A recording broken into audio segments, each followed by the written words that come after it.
Hey all, we are starting our final chapter here before the AP test on chemical equilibrium. So you guys should have a pretty solid understanding of what equilibrium is at this point from your POGL. And so we're going to move forward with that. So the first section here is a little bit of review, some of the major takeaways you should have gotten from that POGL. So chemical equilibrium occurs when a reaction and its reverse reaction proceed at the same rate. So it's the reaction and the reverse reaction proceed at the same rate. So the reason or the way that we know it proceeds at the same rate is that the concentration of reactants and products will not change. So as fast as the reactant is turning into product, the product turns back into reactant, and it looks like the reaction has stopped. The reaction has not stopped though. The reaction is continuing to move on. So we can look at a couple of graphs to help us decide what's happening here. So if we have this reaction here where the N2O4 is colorless and the NO2 is brown, when this reaction proceeds forward, it's really easy to see that that NO2 is being produced because it goes from like a clear liquid to a brown liquid. However, as the system approaches equilibrium, both reactions are happening. So if we look at this, this is as time goes on or as the reaction proceeds on the x-axis, and the rate is on the y-axis. And so what we can see is that the rate of the forward reaction started off pretty strong. We've got a pretty high slope there. The rate of the forward reaction looks like it was probably a little bit less to start off with, but as we know that as time goes on, the rate of a reaction slows down because there's less molecules bumping into each other, and so that reaction slows down. And what we see is that at this point here, where this dotted line is, this is where equilibrium is achieved, and the rates are now the same. So the reaction is still happening, just the rates of the forward and the reverse are the same. We can look at this in another way as well. So the x-axis is still time, so as the reaction proceeds, but this one is a concentration graph. So once equilibrium is achieved, the amount of the product and reactant remains the same. If the rate moving forward is the same as the rate going back, again, like I said, as fast as we can make it, we're using it up. So in this graph, we see if our reaction was N2O4, gives us NO2. Two of those. Then we can see that we started off with none of our product and its concentration went up in the beginning. And we started with some of the product and its concentration went down over time. And eventually at a point, this is our equilibrium point. Equilibrium was achieved and that concentration doesn't change. Notice that the concentration isn't the same. So we don't have the same amount of NO2 and N2O4, but the amounts that we do have are not changing. So you guys, since this is an equilibrium system, not all systems are equilibrium. So sometimes it will just go forward and we would use a forward arrow. We're gonna use this reverse arrow here. And if you guys are doing this, in like a Google document, if you go to insert special characters, so if you go to insert and then special characters, you can search for a double-headed arrow, okay? Oh, I spelled characters wrong, sorry. So one of the big things that you're gonna need for the AP test is how to use those different formatting things for your answer if you're planning on typing it. So play around with that, see if you can get that double arrow. Okay, so what we know about equilibrium, and hopefully you came in already knowing this because this was all covered in our POGL.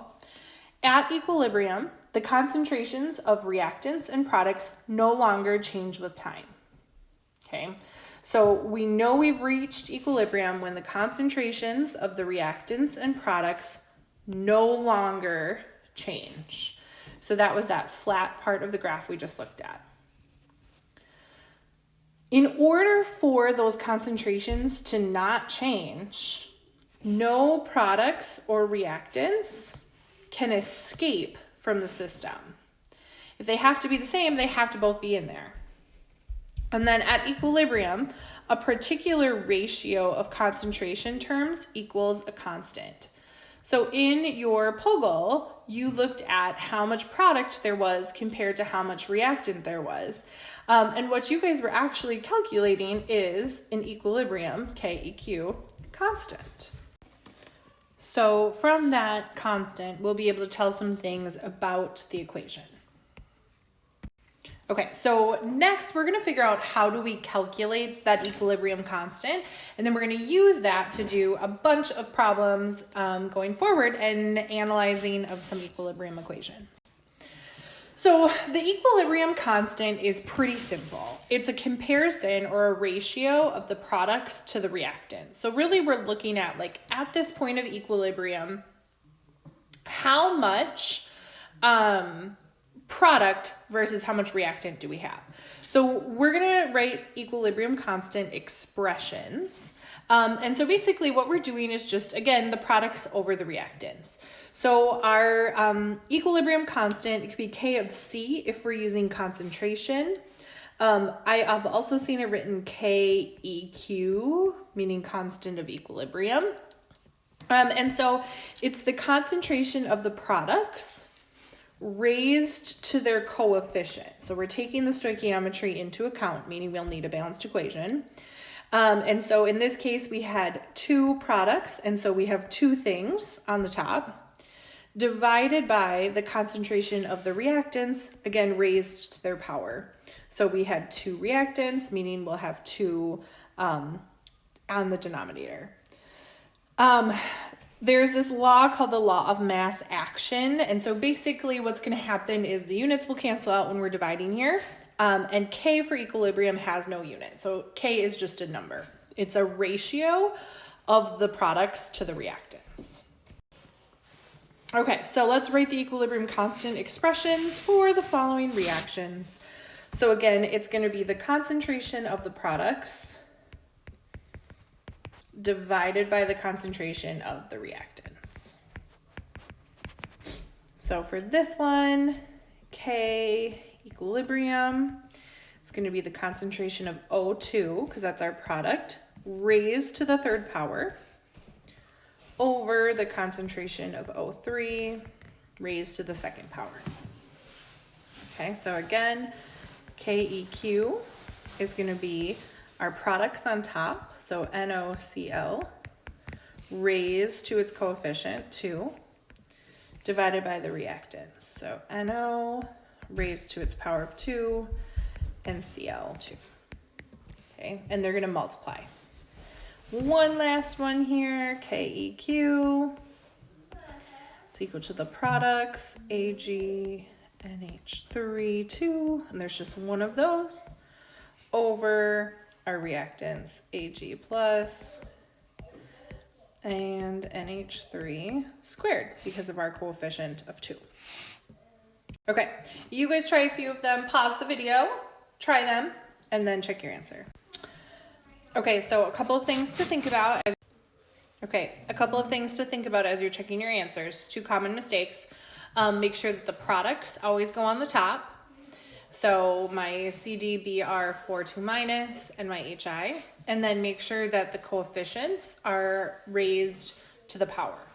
When you guys are typing this in, you're gonna wanna use some of the shortcuts to get subscripts and superscripts. So one of the things is if you do command and comma, will bring you down to a subscript, and command dot will bring you up to a superscript on your Chromebooks.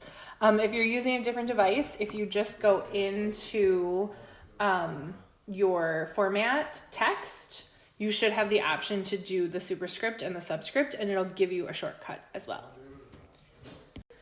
Okay, So one of the things that we can use this equilibrium expression to do is kind of look at how equilibrium was reached. And equilibrium can actually be reached from either direction. So this is a reaction where we've got H2 plus N2, and it's making NH3, ammonia. And if we balance this, we've got this. So in this graph, the first one, we're looking at concentration versus time, and we can see that we started with H2 and N2. So we started with some of our reactant, and we began making our product, and we reached equilibrium. But the opposite can be true. We can actually, since it's in equilibrium, it goes in both directions, we can start with some of our product, and as the product turns back into reactant, then the reactant starts moving forward, and we see that we can also reach equilibrium in that way. So it doesn't matter if you start with reactant or if you start with your product in these types of back and forth reactions, you will still achieve equilibrium. So the equilibrium constant can be in terms of concentration, but it can also be in terms of pressure. So we've seen before, and in our last unit, that concentration can be measured of a gas as a pressure. And so we're gonna set up our equilibrium expression the same way. So this is a constant expression. This is only for gases, because only the pressures of gases will tell us about their concentrations. Otherwise, it's the same. It's gonna be the products over the reactants, but instead of concentration, it's P for pressure. So it's the pressure of the products raised to their coefficients divided by the pressure of the reactants raised to their coefficients. When we use this, our partial pressures need to be in atmospheres, so you might see some converting that needs to happen. Remember, the 1 atmosphere is 760 millimeters of mercury, also 760 kPa. Those are all on your gold sheet, those conversions. Okay. The thing though is that when you look at pressure versus concentration, when you're looking at those comparisons, they're not the same thing.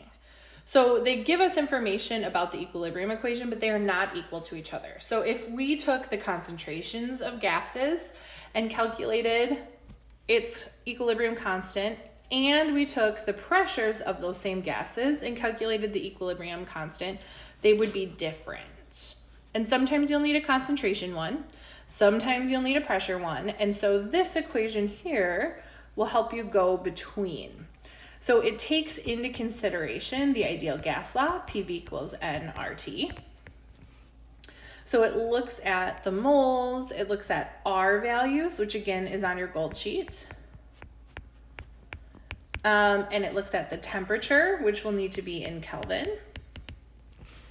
The volume, which will need to be in liters. And then we said our pressure was gonna be in atmospheres, okay? So the R value that we'll use, since we're all gonna be in atmospheres, is that 0.08206 liters times atmospheres per mole Kelvin. The equation that we're given at the last page, so let's try one of these. So for the Haber process, which is the process that we were just looking at, where the nitrogen and hydrogen gases are turned into ammonia, the Kc value is 9.6 times, or just 9.60. We want to calculate the Kp for this reaction at this temperature. So is Kp is equal to Kc, I'm just going to look back, RT, and then change in moles. So that change in moles piece is probably the trickiest piece. So what we're looking at is the change in moles from the reactants to the products, okay? So Kc in this case is 9.60. R is going to be the 0.0806 liters times atmospheres per mole Kelvin. T, our temperature is 300 degrees Celsius, but we can't use Celsius, so it'll be 300 plus 278 to give us 578 Kelvin. And then our change in moles. So if we look at the reactants, we've got this invisible 1 here. So we have 1 mole of gas here, and we have 3 moles of gas here. So this is 4. And on the product side, there's only 2 moles of gas. So we're going from 4 to 2. So 4 minus 2 is a change of 2 moles. And this is always going to be a positive exponent. So it's just going to be kind of the absolute value of the change. So it'll always be the bigger number minus the smaller number. So let's plug our values in. So we've got 9.60 times 0.08206 times 578 raised to the second power. So I'm going to do that first. 0.08206 times 578 squared. So that's going to be 2,249.669405. And that is going to be times 9.60. So Kp is going to be, let's see, we'll do it to 3 sig figs because our Kc is given in 3 sig figs. We'll do 2.16 times 10 to the 4th. Okay, so our Kp is a rather large value. So you guys, we are going to next time talk about what does that Kp or the Kc value actually mean to us. But for right now, we're just looking at how do you put that expression together. So you've got a few problems to work on that are looking at kind of the definition of equilibrium. When a system has reached equilibrium, how do you know that a system has reached equilibrium? And then a few practice where you're going to actually write the equilibrium expressions. Please work on the formatting in your Google Docs because you will need to use the correct formatting on your AP tests if you're choosing to type it.